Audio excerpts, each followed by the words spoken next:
A really important and powerful aspect of filling a shape is the gradient tool. So let's take a look at that for a second. Okay, I'm going to just put a regular circle here, holding down Shift and moving it with the space bar is down so I can move it around as I'm drawing it. So I'm just going to draw it right here. Okay, and we've got just a regular circle that's got a bluish green color inside of it. So I'm going to go right here. There are several ways that you can create a gradient. One is to go to the gradient tool here. The other way is just to click right here on gradient. And the other one is to open up the gradient panel. So let's go to Windows, Gradient, and here we go. And this is where we're going to kind of edit our gradient. All right. So what I'm going to do is for the first one, I'm just going to click on the gradient tool.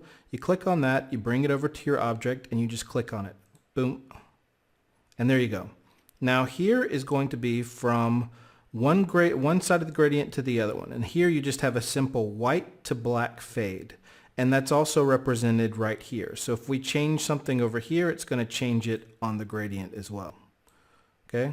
You can see that that's changing. Now we can also click over here, and let's say we want to change the color on that. I'm going to double click.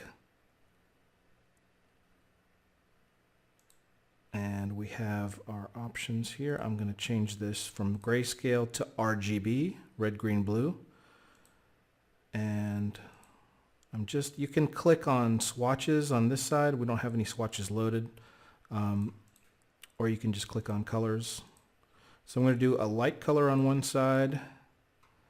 And then I'm going to click on the other side here. And also change that to RGB. I'm not sure why it's RGB. And I'm going to change that to a slightly different color. And you can see that you get this kind of iPhone style. You know how the new iPhones, when they came out, the new thing that they were doing was having a color fade from one slightly like a green to a little more yellow green or something like that.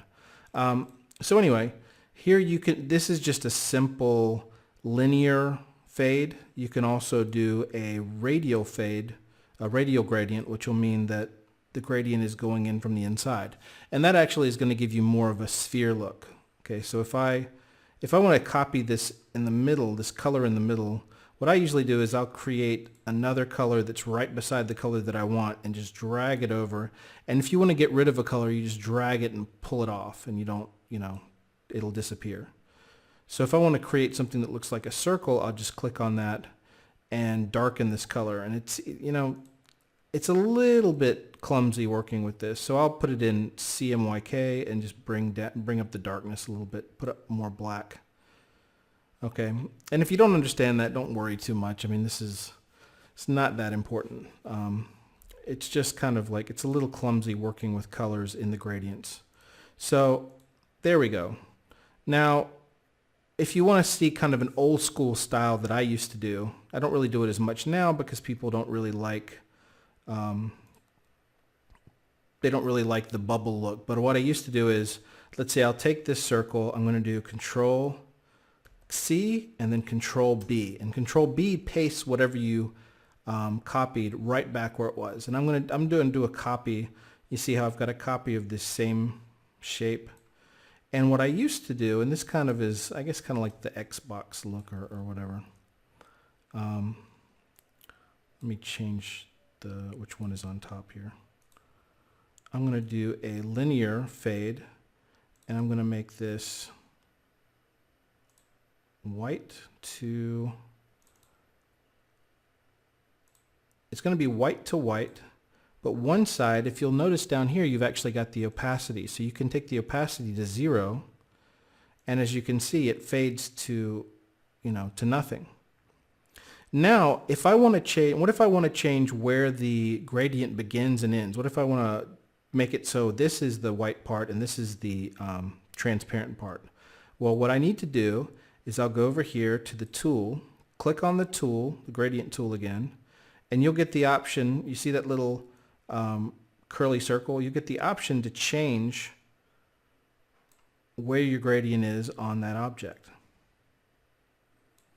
So as I move that around, you can see that it's affecting the object it's attached to in different ways. And we're getting more of a bubble kind of effect. Now I click off that, and there we get more of a